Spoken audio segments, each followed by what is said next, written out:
हर मुश्किल आसान, हर हाजत पूरी, बस एक ही दिन में। जिसने ये अमल सही तरीके से अदा कर लिया उसकी हाजत उसी दिन पूरी हो जाएगी। बेशक आप इस अमल को करके देखें, इंशाल्लाह पूरा दिन भी नहीं गुजरेगा, आपकी हाजत पूरी हो जाएगी। बिस्मिल्लाहिर्रहमानिर्रहीम। अस्सलाम वालेकुम। मैं अपने चैनल में आपको खुश आमदीद कहती हूँ। आप लोगों के लिए ढेरों दुआएं कि अल्लाह ताला आपकी तमाम परेशानियां दूर करे, अल्लाह ताला आपकी तमाम जायज़ हाजात को कबूल फरमाए, आमीन। व्यूअर्स, मेरे लिए आपने सिर्फ इतना करना है कि जैसे ही मेरी कोई वीडियो अपलोड होती है आप उसे पूरा देखा करें और कोई भी पॉइंट मिस ना किया करें।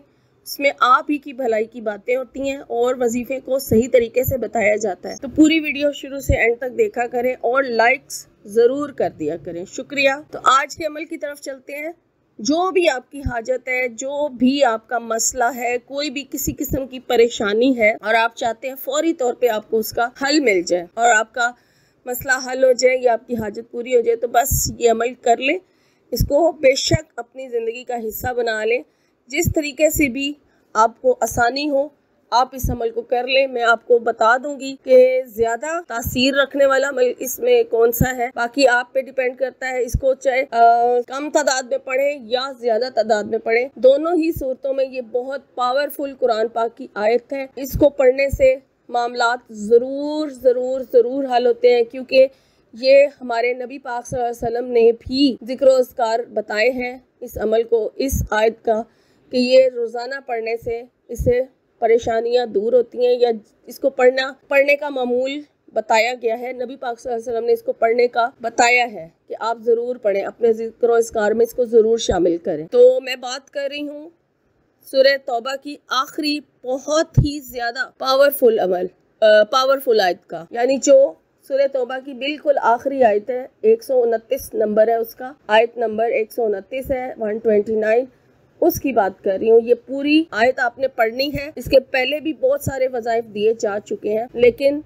ये वाला अमल जो आज दे रही हूँ ये भी बहुत ज़्यादा पावरफुल है। ज़रूर कीजिएगा। जो लोग बाकी सारे वज़ाइफ कर करके थके हुए हैं और उनका मसला नहीं हल हो रहा, वो ये अमल ज़रूर करके देखें। तो अब आपने कितनी तादाद में पढ़ना है? सबसे पहले आप दुरूद शरीफ पढ़ेंगे, तो दुरूद शरीफ आपने सिर्फ 3 मरतबा पढ़ना है, दुरूद इब्राहिमी। ठीक है, स्टार्ट में आप दुरूद इब्राहिमी पढ़ें, बावजू ये अमल होगा और पाकी की हालत में होगा और ये नमाज के साथ ही होगा। ठीक है, नमाज के अलावा नमाज के बाद, यानी कि इस अमल को आप नहीं करेंगे जिस तरीके से आज मैं आपको बताऊंगी। अब जैसे फजर की नमाज का टाइम है तो आपने इसको किस तरह से करना है। आप पहले फजर की नमाज अदा करें पूरी, फिर जब ये अमल करने लगे 3 मरतबा दुरूद शरीफ पढ़ें, अपना मकसद अपने रब के हजूर पेश करें और फिर उसके बाद आपने इस आयत को 129 टाइम पढ़ना है। वैसे तो कहा गया है इसको फर्ज नमाजों के साथ, ठीक है, फर्ज नमाजों के साथ पढ़ने का हुक्म दिया गया है। तो चूंकि फजर में फर्ज बाद में ही अदा होते हैं, तो आपने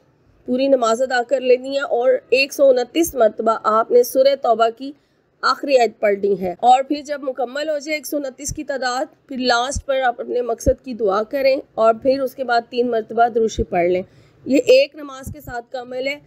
इसी तरह से आपने हर फर्ज नमाज के साथ, यानी दिन में 5 मरतबा आपने ये अमल करना है। और जो लोग ये हर फर्ज नमाज के बाद अगर नहीं कर सकते, नहीं टाइम है आपका, तो सिर्फ सुबह फजर के बाद और रात इशा के बाद, इशा की नमाज के साथ इस अमल को कर लें। 2 टाइम कर लें, कम से कम 1 मरतबा आपने इस अमल को ज़रूर करना है। अगर आप चाहते हैं कि आपका मसला जल्दी हल हो जाए तो फिर 5 नमाजों के साथ पढ़ लें, और अगर आप आराम नहीं पढ़ सकते इतनी ज़्यादा तादाद में, यानी हर नमाज के बाद नहीं पढ़ सकते, तो फिर आप एक दिन में 2 मरतबा ये अमल कर लें, एक बार फजर के बाद और एक बार रात इशा की नमाज के बाद। और अगर 2 टाइम भी ये अमल नहीं हो सकता तो फिर किसी भी एक नमाज के साथ, कोई भी किसी भी 5 नमाजों में से कोई भी नमाज जिसके साथ आप इजीली ये अमल को कर सकते हैं, उसके बाद आप 129 मरतबा सूरह तौबा की ये आखिरी आयत को पढ़ लें और अपने मकसद को पूरा होता हुआ देखें। और जो लोग पहले से इस आयत का विर्द करते हैं, यानी 7 मरतबा जैसे सुबह पढ़ने के लिए कहा गया और 7 मरतबा मगरिब के बाद पढ़ते हैं, तो वो जारी रखें, वो उसे छोड़े ना। ये अमल अलग है, वो आपका जो ज़िक्र अस्कार है वो अलग है, उसको अपने इसके साथ जारी रखें, उसे आपने छोड़ना नहीं है। ये अमल अलग है, इसको आपने एक दिन करके देखें। अगर 5 नमाज़ों के साथ करते हैं तो बहुत ज़्यादा पुरतसीर हो जाएगा। और अगर वैसे तो कहा गया कि एक दिन में ही मसला हल हो जाएगा, लेकिन अगर एक दिन में मसला नहीं भी हल होता तो कम से कम 3 दिन, 7 दिन या फिर ज़्यादा से ज़्यादा आप कोई भी अमल जब करते हैं तो वो 41 डेज़ लाजमी करना चाहिए। लेकिन ख़वातीन के लिए है कि वो पाकी की हालत में ही करेंगी। जब तक मकसद पूरा ना हो इस अमल को जारी रखा जा सकता है। कोई इसमें रज्जत का शिकार होने का डर नहीं है। बहुत पावरफुल अमल है, ज़रूर कीजिए। मेरी दुआ है अल्लाह ताला आपको तौफीक दे इस अमल को करने की, और आप सबको अपनी दुआओं में याद रखें। वमा अलैना इल्लल बलागुल मुबीन।